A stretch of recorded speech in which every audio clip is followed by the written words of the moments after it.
kasi si Tito Joey nga talagang hindi siya pumayag na basta kasi i-chismis, i-bash kayo, gawan ng intriga, di ba?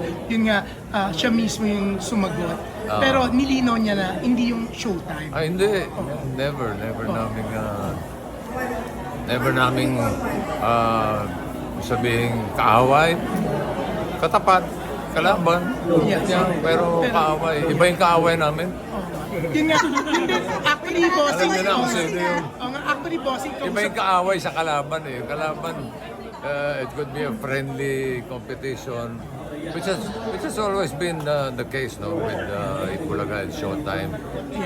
Ilang taon na kami magkatapa, mananalo kami, mananalo sila. Yun ang nagpapasaya ng tanghalian ng Pilipino eh. So, Boss, may tanong dapat daw si ganun lang. Salo pa kayo. Sino? At this point in your life, nag-away pa ba?